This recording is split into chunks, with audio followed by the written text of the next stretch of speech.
So directly related to the marketing efforts that you guys have been executing just in the past few months, 1.5 million in gross sales.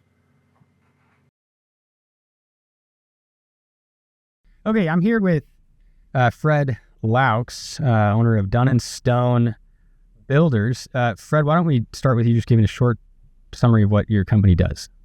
So we build on people's property, custom homes, customized homes on land that they either already own or are pursuing to purchase, and then they basically utilize us as the design, risk, and management for their project. Cool. So when you're getting, in terms of marketing, which is what we're doing with you, there's some pretty clear kind of specifications around what you're looking for. They've got to have land to be buying it. Got to have a budget, and anything else that you're typically looking for with when a new lead comes in. That's a good question. So in area, somewhere within the scope of what we do, that they're not looking either below us or too far above us. Okay. So pretty specific there. So since working with us, we've been working with you for about 8 months here. How much money have you made because of the work we've been doing with you? So directly related to the marketing efforts that you guys have been executing just in the past few months, 1.5 million in gross sales. All right. Yep. And that's closed deals. Those are closed deals. They're under contract and moving forward. And then you were telling me about some deals that have not yet closed, so we won't, necessarily. I don't count it closed till the money's in the bank, but haven't yet closed. But you were saying that you got some great prospects. What's that look like? Yeah, so we have 15 active, and out of those 15, 6 are a little more matured into the process. We're not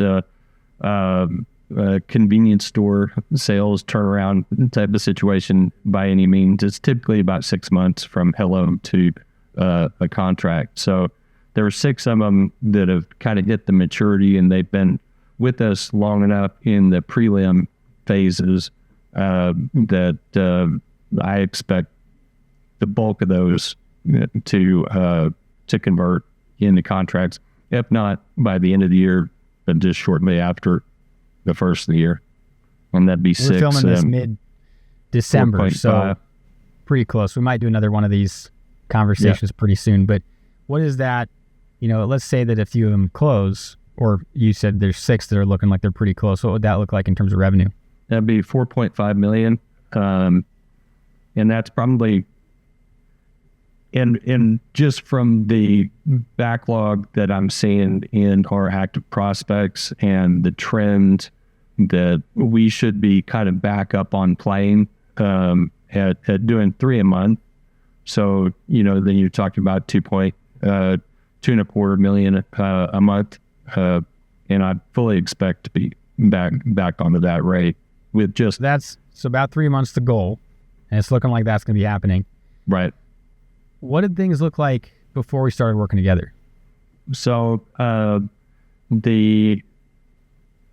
kind of told you I've read a bunch of different books about how to market, how to strategically do these kind of things, and had a team that was sales and admin people with the understanding, idea, hope, and dream that they would be executing on something and starting to, be able to test, validate, measure, get things moving. And in March of this year, I received a call from one of the senior people on that team and said that our prospect list had actually reached 0 new names in 30 days. 0. Which was 0. That's a pretty big deal. Yeah. That's a scary moment for any business. It was. And I was like, why would you wait and tell me now? Like, you should have told me when you saw it starting to taper or, when things were moving in the wrong direction. But they let me know once it got to zero. That's pretty scary. So Yeah. you had multiple folks working on building this pipeline and it ended up going to zero. And then since working together, we've been able, if I'm hearing you right, to rebuild that to the point that you've already closed 1.5 million.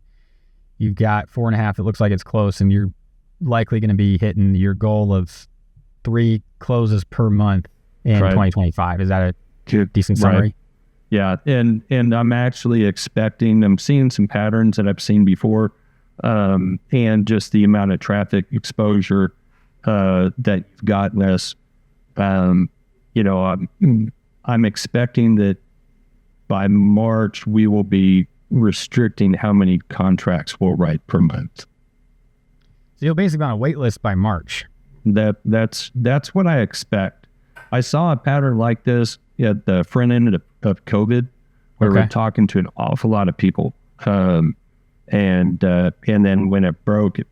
We the first year of COVID, I think I told you one time we sold no homes in the first quarter, and then in the matter of 18 days, or in the 30 something days, we sold 18, and that ended up being a real big mistake. So we learned our lesson. So now, we'd rather do a wait list and then be able to give each client, really good service and process, and now ultimately get the next ones in the pipeline smoother, better anyways.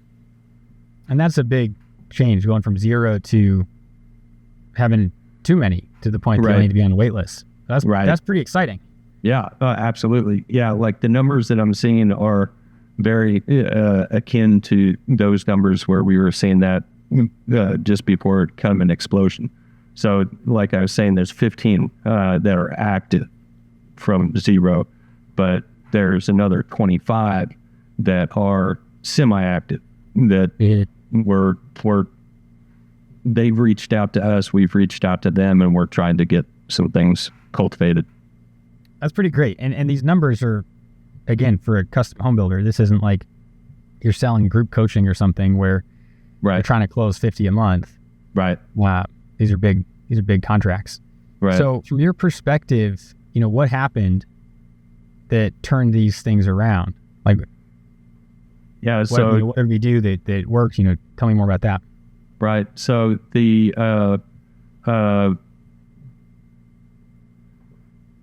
if you were to score all the different things that I was wanting us to do and had hoped that we would be doing, we were doing almost none. There just weren't any tangible marketing efforts really that I could point at. I mean, there are a handful, but so then once after you guys built our website, and then after that, it was all the different aspects of it. So when we were initially talking about the flywheel campaign, I didn't completely understand the scope, and the breadth of it.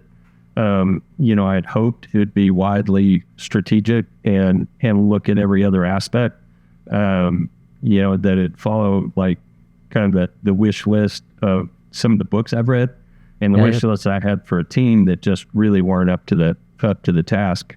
And just by executing each one of them kind of in sequence, taking the lowest hanging fruit first, so the fact that we're selling now, would have to be pretty much just direct correlation. Had we started earlier with you, or we had not let the flywheel get to 0 RPM, it'd been different, but it takes us a long time to front load that. So the activity, our website traffic doubling, our active leads and prospects, going up by 1,000. Well, whatever percentage of 0 versus like 46 is, it's a lot. So,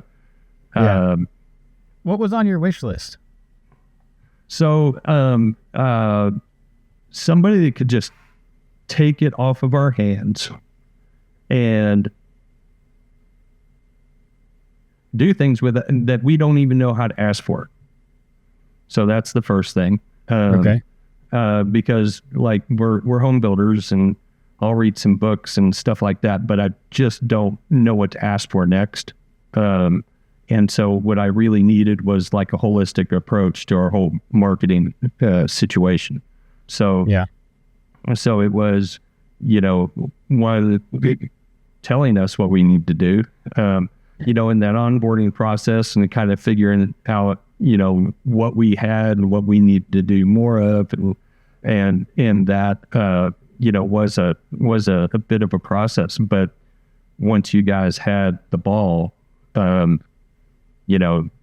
like just being able to see a dashboard and understand that, we're getting a return on our investment. And so it was a tough decision, but basically what we did was we cut staff, and we were able to save some overhead there, and then reallocate those funds to your organization, so that and then actually give results, and be able to see them, in our strategy meetings where, we talk through, and you show me that what's working, what's not, what are the keywords that are getting the most traction, what's generating the most leads. And then, with us starting to get our meshed in a little better now that Falana's helping, really track and grab leads.